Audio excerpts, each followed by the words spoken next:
నష్టాల్లో ఉన్న బ్రాంచ్కి మరో 20 లక్షల నష్టం అంటే దాన్ని కంటిన్యూ చేసే కంటే బ్రాంచ్ని క్లోజ్ చేయడమే మంచిది అంటాడు శివనారాయణ.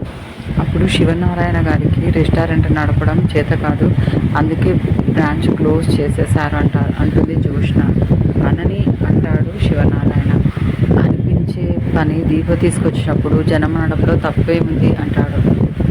పెద్దయ్య గారు అంటుంది దీప. ఇంకెక్కడ మిగిలింది నా పెద్దరికం అంటాడు శివనారాయణ. ఒకరి చేతిలో మోసపోయి అది చచ్చిపోయింది అంటాడు శివనారాయణ. నువ్వు ఇప్పుడు పెద్దయ్య గారు అని కాదు, ఎందుకు పనికిరాని అయ్యగారు అని పిలువు అంటాడు శివ.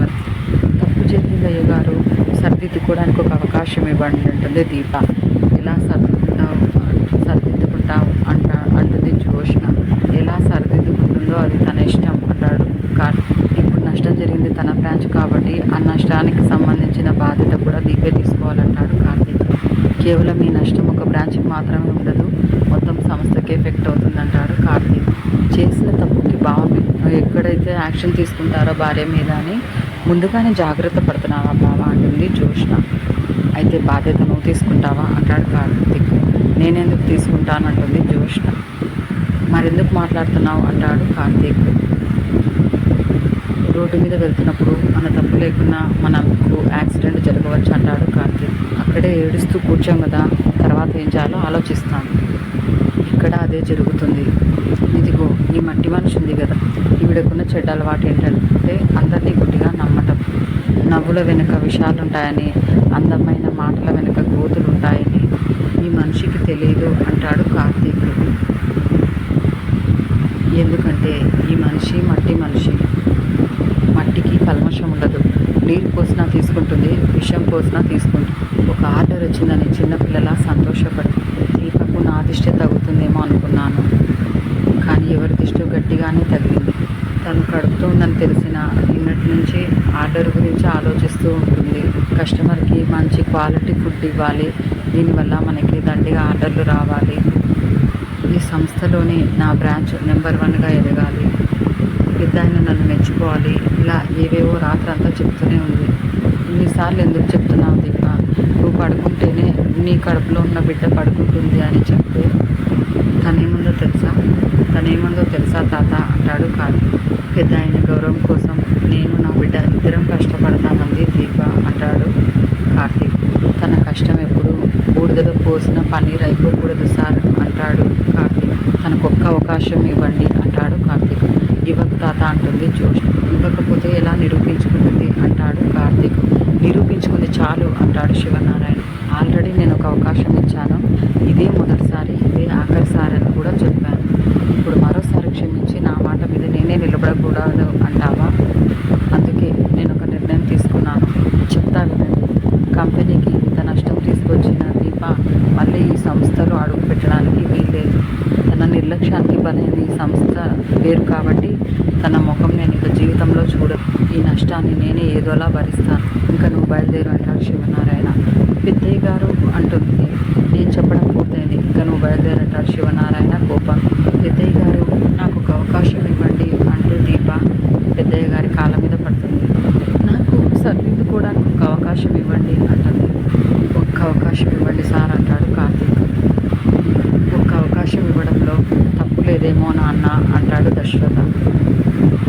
ఇవ్వద్దు తాత అంటుంది జోష్న. నువ్వు పైకి అంటాడు దశరథ. శివనారాయణ నీకు ఒక అవకాశం ఇస్తున్నాను అంటాడు శివనారాయణ. ఆ మాట వినగానే దశరథ, కార్తీక్, సూరజ్ అందరూ సంతోషపడతారు. థ్యాంక్స్ అయ్యగారు అంటుంది దీప నమస్కారం పెడుతూ. కానీ ఒక షరతు, ఆ 1000 భోజనాలకున్న విలువ సాయంత్రం వరకే.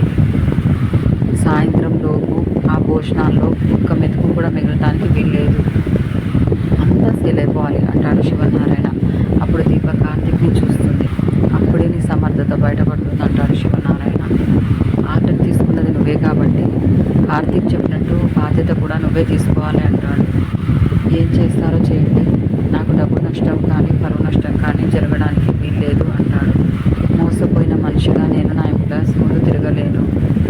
ఏం చేస్తారో చేయండి, మీకు సాయంత్రం వరకు టైం ఇస్తున్నాను అంటాడు శివనారాయణ. దీప ఏం చేయలేకపోతే అని అడుగుతుంది జోష్న. దీప ఈ సంస్థ నుంచి వెళ్ళిపోతుంది అంటాడు శివనారాయణ. జోష్న సీఈఓ అవుతుంది అంటాడు. ఆఫీస్లోనే కాదు, నా ఇంట్లో కూడా దీప అడుగు పెట్టడానికి వీల్లేదు అంటాడు. ఇది కదా మనకు కావాల్సింది అంటుంది జోష్న నవ్వుతూ. అప్పుడు ఆశ్చర్యంగా చూస్తారు అందరూ జోష్నని. అంటే తప్పు చేసిన మనిషికి శిక్ష పడాలి కదా అంటున్నాను అంటుంది జోష్న. ఇంకా మీరు వెళ్ళొచ్చు, సాయంత్రం వరకు ఏం చేస్తారో ఏమో నా కంటికి మాత్రం కనిపించొద్దండి అంటాడు శివనారాయణ. వెళ్ళండి అంటాడు. అక్కడి నుంచి దీప కార్తీక్ వెళ్ళిపోతారు. సూరజ్ మాత్రం కోపంగా జోష్నను చూస్తూ ఉంటాడు. తర్వాత సూరజ్ కూడా అక్కడి నుంచి వెళ్ళిపోతాడు. వెళ్ళిపోయి తల పట్టుకుంటాడు. అప్పుడు రేపు పొగరిపోతాడా, కాఫీ తాగు అని జోష్న సూరజ్కి కాఫీ ఇస్తుంది. లోపల జరిగిన దానికి తల బద్దలైపోతూ ఉంటుంది. ఏం చేయాలో తెలియక మతిపోతూ ఉంటుంది. ఇలాంటి టైంలో కాఫీ చాలా చాలా అవసరం. తాగు తాగు తాగు మాట అవ్వగానే వెంటనే కౌంటర్లు ఇస్తావు కదా. ఈసారి ఏమైంది, నోరు పడిపోయిందా, గొంతులో నుంచి మాట బయటికి రావడం లేదు. పాపం నీకు ఇది కష్టకాలమే, ఇంత పెద్ద మోసాన్ని తట్టుకోవడం కష్టమే. అమాయకంగా భలే మోసపోయారా అంటుంది జోష్న. అప్పుడు సూరజ్ లేచి కోపంగా మోసపోలేదు, మోసం చేశారు అంటాడు. ఎవరు అని అడుగుతుంది జోష్న. బయటి వాళ్ళు కాదు, తెలిసిన వాళ్ళే అంటాడు సూరజ్. అదే ఎవరు అంటుంది జోష్న. నువ్వే అంటాడు సూరజ్. గెలవడానికి నువ్వు ఎంత నీచానికైనా దిగజారుతావని ఆ మాణిక్యం గొడవలో అర్థమైంది అంటాడు సూరజ్. ఏంట్రా వాగుతున్నావు, సాక్ష్యం లేకుండా నోటికొచ్చినట్టు వాగావంటే అంటుంది జోష్న. ఏం చేస్తావు అంటాడు సూరజ్.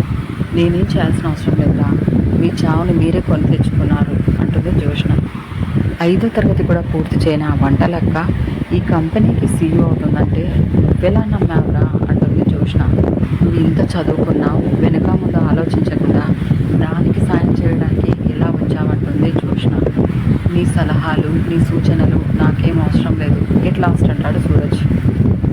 సలహాలు కాదు కానీ నీకు ఒక ఆఫర్ ఇవ్వాలనుకుంటున్నాను అంటుంది జోష్న. ఏంటది అని అడుగుతాడు సూరజ్. మీకు 2 అవకాశాలు ఉన్నాయి. ఒకటి, మీరు ఎలాగో ఓడిపోయారు కాబట్టి ఈవినింగ్లో నుంచి ఇక్కడి నుంచి పారిపోవడం. లేదా 2, నాతో చేతులు కలుపు అంటుంది జోష్న. నువ్వు ఎలాగో జాదుగాడివి, లేని నొప్పిని నటించి మా బావను కూడా మోసం చేశావు. ఆ మాటకొస్తే మా ఫ్యామిలీని కూడా మోసం చేసి మా అవుట్ హౌస్లో సెటిల్ అయ్యావు అంటుంది జోష్న. నెక్స్ట్ ఏంటి అంటాడు సూరజ్. నేను ఎలాంటి దానిలో కూడా నీకు తెలుసు కాబట్టి నువ్వు నాతో చేతులు కలిపావనుకో అంటుంది జోష్న. కలిపితే అంటాడు సూరజ్, నీకు మంచి పోస్ట్ ఇస్తాను అంటుంది జోష్న. ఎక్కడ అంటాడు సూరజ్. నా ఆఫీస్లో అంటుంది జోష్న. నేను ఒకరి కింద పని చేయను అంటాడు సూరజ్. నాతో కలిసి పని చేయి అంటుంది జోష్న. దానికి అర్హత ఉండాలి అంటాడు సూరజ్. ఓడిపోయేవాడికి ఎదురొచ్చిన అవకాశాన్ని అందిపుచ్చుకోవడం తప్ప ఇచ్చేవాడి అర్హత గురించి మాట్లాడే రైట్ ఉండదు అంటుంది జోష్న. ఆ ఓటమిని నేను డిసైడ్ చేయాలి, నువ్వు కాదు అంటాడు సూరజ్. ఎందుకురా నీకు అంత పొగడు, అసలు నీకు అర్థమవుతుందా, నువ్వు దీప ఒకరి చేతిలో మోసపోయారంటుంది జోష్న. లెక్కలు రాస్తే నష్టం 20 లక్షలు పైనే ఉంటుంది అంటుంది జోష్న. అయితే అంటాడు సూరజ్, మా ఇంట్లో జీతం లేకుండా పనిచేసే ఆ దీప ఆ 20 లక్షల అప్పు తీర్చాలంటే దాని జీవితం సరిపోదు అంటుంది జోష్న. దానికోసం నువ్వెందుకు నీ లైఫ్ని నాశనం చేసుకుంటావంటుంది. ఇంకా అంటాడు సూరజ్. 1, పారిపోవడం. 2, నా ఆఫర్ని ఒప్పుకొని నాతో చేతులు కలపడం తప్ప నీకు ఇంకో దారి లేదు అంటుంది జోష్న.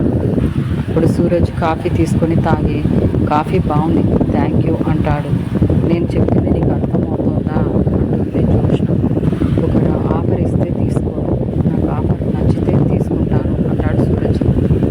ఆఫర్ నచ్చాలంటే ఏం చేయాలంటుంది జోష్న. ఆఫర్ చేసే మనిషి కూడా నచ్చాలి అంటాడు సూరజ్. గతంలో మన మధ్య ఉన్న గొడవను కూడా మర్చిపోదాం, ఇంకేంటి అంటుంది జోష్న. అయితే నీకు మాట చెప్పాలంటాడు సూరజ్. ఏంటి అంటుంది జోష్న. ఐ లవ్ యూ అంటాడు సూరజ్. రే నాకు తెలుసురా, నేను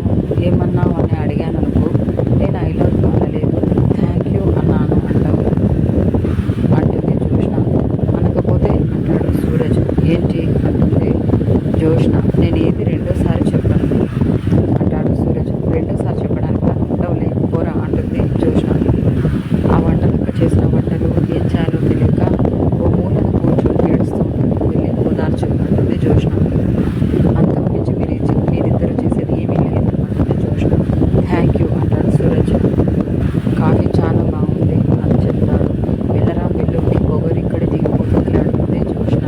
అంతలోగానే సూరజ్ దీప దగ్గరికి వెళ్తాడు. దీప చాలా బాధగా కూర్చొని ఉంటుంది. ఏంటండి ఇలా జరిగింది ఏంటా అని బాధపడుతున్నారా అని అడుగుతాడు సూరజ్. ఏం చేయాలా అని ఆలోచిస్తున్నాను అంటుంది దీప. ప్రజెంట్లో ఉన్న సమస్యలకి గతంలో ఉన్న పరిష్కారాలే ఉపయోగమవుతాయంటాడు సూరజ్. ఇలాంటి ప్రాబ్లం నేను ఎప్పుడు ఫేస్ చేయలేదు. నాకు తెలిసిన దాన్ని బట్టి మీరు గతంలో ఇడ్లీ బండి నడిపేవారు. రైట్ ఆర్ రాంగ్ అంటాడు సూరజ్. నిజమేనండి అంటుంది దీప. దాని గురించి చెప్పండి అంటాడు సూరజ్. నాకు ఊహ తెలిసిన దగ్గర నుంచి మా నాన్న వేరే ఇడ్లీ బండి నడుపుతూ ఉండేవాడు అంటుంది దీప. అప్పుడేమైనా కష్టం వచ్చిందా అని అడుగుతాడు సూరజ్. అప్పుడు ఒక చీటీ తీసి వీరన్న అని చదువుతుంది దీప. ఈరోజు వచ్చిన వాటిలో ముందొచ్చిన వాటి అందరిలో ఒక చీటీ తీసి ఆ రోజు చీటీలో పేరు వచ్చిన వాళ్ళకి ఆ రోజంతా తిన్నంత ఫుడ్ ఫ్రీగా పెడదామని చెప్తుంది నా తల్లి దీప అని చెప్తాడు. దీప పెంచుకున్న తండ్రి. బిజినెస్ జరగకుండా నష్టంలో ఉన్నప్పుడు మా నాన్న లాటరీ సిస్టమ్ పెట్టేవాడు. ఆ లాటరీలో పేరు వచ్చిన వారికి నెక్స్ట్ డే ఫుడ్ ఫ్రీ అని చెప్పేవాడు అంటుంది దీప. గుడ్ ఐడియా, ఇంకా చెప్పండి అంటాడు సూరజ్. అంతే అంటుంది దీప.